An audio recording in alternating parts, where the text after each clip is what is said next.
Hanuman universe లో ప్రశాంత్ వర్మ గారి Mahakali శుక్రాచార్యాస్ war cry అనే గ్లిమ్స్ అయితే వచ్చింది కదా.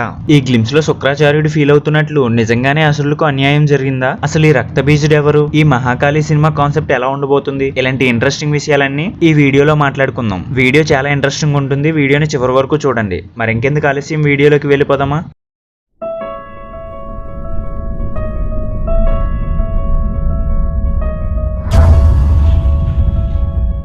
ప్రశాంత్ వర్మ గారి డైరెక్షన్ లో వచ్చిన హనుమాన్ మూవీ యూనివర్స్ లోనే ఇప్పుడు మహాకాళి అనే ఒక సినిమా అయితే రాబోతుంది. అయితే ఆ సినిమా నుంచి మహాకాళి శుక్రాచార్యాస్ వార్ క్రై అనే గ్లిమ్స్ అయితే రిలీజ్ చేశారు. గ్లిమ్స్ అయితే బాగుంది, నాకు నచ్చింది. విజువల్స్ చాలా బాగున్నాయి, కాన్సెప్ట్ కూడా చాలా ఇంట్రెస్టింగ్ గా ఉంది. గ్లిమ్స్ స్టార్టింగ్ లో ఒక చిన్న బేబీ ఏడుస్తూ ఉంటే ఆ బేబీని తీసుకుని వెళ్లి ఒక అమ్మవారి గుడిలో పెట్టేసి తలుపులు వేసి బయట అయితే గడి పెట్టేస్తున్నారు. ఆ నెక్స్ట్ ఏం జరిగిందో సేమ్ అదే సీన్ ని గ్లిమ్స్ లాస్ట్ లో చూపించారు. ఐ థింక్ ఇది సినిమాలో ప్రెసెంట్ భూలోకంలో జరుగుతున్న సీన్. ఈ విషయాన్ని పక్కన పెట్టండి, మళ్ళీ లాస్ట్ లో మాట్లాడుకుందాం. నెక్స్ట్ ఇక్కడ అసురుల గురువైన శుక్రాచార్యుడు అసురులకి ఎప్పుడు అన్యాయమే జరుగుతుంది అని చెప్తూ ఫీల్ అవుతూ దేవతలపై యుద్ధానికి వెళ్ళమని రక్తబీజుని అయితే పిలుస్తున్నాడు. అందుకే ఈ గ్లిమ్స్ కి శుక్రాచార్యాస్ వార్ క్రై అని పెట్టారు. నిజంగా శుక్రాచార్యుడు ఫీల్ అవుతున్నట్లు అసురులకి నిజంగానే అన్యాయం జరిగిందా? గ్లిమ్స్ లో శుక్రాచార్యుడు ఏమంటున్నాడంటే, సాగర మదనం జరిగినప్పుడు దేవతలతో పాటు అసురులు కూడా సమానంగా శ్రమించారు, కానీ విష్ణువు దేవతలకు మాత్రమే అమృతాన్ని పంచి మా దానవుల్ని మోసం చేశాడు, ఇది అధర్మమే కదా అని అంటూనే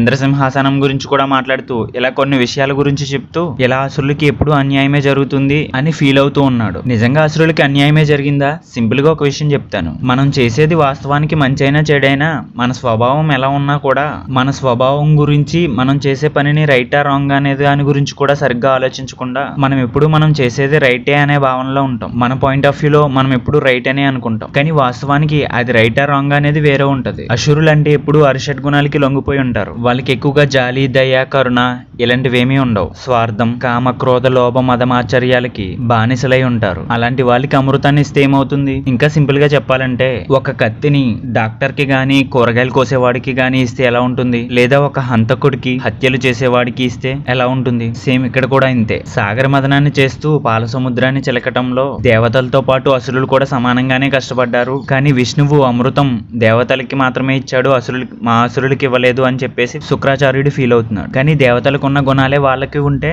అమృతం తీసుకోవడానికి అర్హులవుతారనే విషయం అర్థం చేసుకోలేకపోతున్నాడు. ఇక్కడ అసురులకి అన్యాయం ఏమీ జరగలేదు. ఇలాంటి స్వార్థమైన భావనతోటే దేవతలపై యుద్ధానికి మళ్ళీ రక్తబీజుని పిలుస్తున్నాడు. అయితే గ్లిమ్స్ లో ఇక్కడ ఒక రెడ్ కలర్ హ్యాండ్ కనిపిస్తుంది కదా. ఐ థింక్ నేను అనుకుంటున్నాను అది రక్తబీజుడి హ్యాండే అని. అసలు ఈ రక్తబీజుడు ఎవరు? రక్తబీజుడి గురించి నాకు తెలిసిన కొన్ని విషయాలు అయితే చెప్తున్నాను, వినండి. రక్తబీజుడు ఒక మహా అసురుడు. అతడి పేరులో రక్తం ప్లస్ బీజం అని 2 పదాలు ఉంటాయి. అంటే అర్థం అతని రక్తమే మరో అసురుడికి బీజంలా మారుతుంది. ఇంకా మీకు అర్థమయ్యేలా చెప్పాలంటే అతని రక్తం నుంచి ఎన్ని రక్తపు బొట్టులు నేలపై పడతాయో అంతమంది అసురులు పుట్టుకొస్తారు. వాళ్ళు కూడా అంతే శక్తితో ఉంటారు. అంటే ఒక రక్తబీజుడి రక్తపు బొట్టు నేలపై పడితే ఇంకో రక్తబీజుడు పుట్టుకొస్తాడు. సో నార్మల్ గా అతన్ని గాయపరిచి చంపటం అసాధ్యం. ఇలా స్టోరీ చెప్పుకుంటూ వెళ్తే చాలానే ఉంటుంది. అయితే ఈ రక్తబీజుడిని ఎవరు చంపారు, ఎలా చంపారు అన్నది సింపుల్ గా చెప్తా. ఆ అమ్మవారు మహాకాళి రూపంలో రక్తబీజుడి రక్తపు బిందుల్ని నేల మీద పడకుండా మహాకాళి అమ్మవారే ఆవిడ నోటుతో ఆ రక్తాన్ని తాగేస్తూ ఉంటుంది. అలా మరో రక్తబీజుడు పుట్టకుండా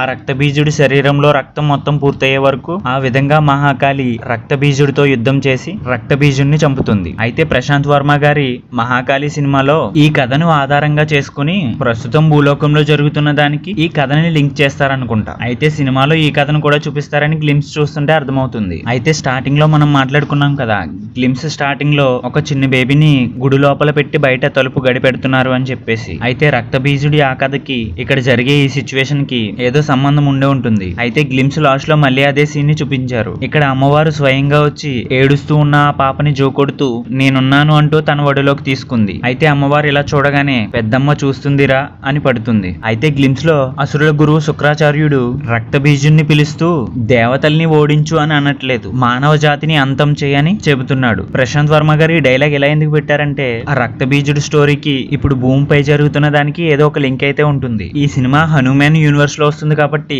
తేజ సజ్జా గారు కూడా ఈ సినిమాలో ఉండే ఛాన్స్ ఉంది. అలాగే హనుమాన్ మూవీలో విభీషణుడు క్యారెక్టర్ చేసిన సముద్రగని గారు కూడా ఈ గ్లిమ్స్ లో కనిపిస్తున్నారు. అంటే ఈ విభీషణుడు కూడా ఈ మహాకాళి సినిమాలో ఉండి ఉండవచ్చు. మరి మహాకాళి శుక్రాచార్యాస్ వార్ క్రై గ్లిమ్స్ మీకు ఎలా అనిపించింది కామెంట్ లో చెప్పండి. ఈ వీడియో మీకు నచ్చుంటే ఈ వీడియోకి ఒక లైక్ చేసి ఈ వీడియో లింక్ ని మీ ఫ్రెండ్స్ అండ్ రిలేటివ్స్ కి షేర్ చేయండి. ఇలాంటి మరిన్ని సినిమా రిలేటెడ్ వీడియోస్ కోసం, అప్కమింగ్ వచ్చే సినిమా అప్డేట్స్ కోసం మన సినీ చిట్ చాట్ ఛానల్ ని సబ్స్క్రైబ్ చేయండి. నేను వీడియో పెట్టగానే మీకు నోటిఫికేషన్ రావడం కోసం పక్కనున్న బెల్ ఐకాన్ ని యాక్టివేట్ చేసుకోండి. Thanks for watching.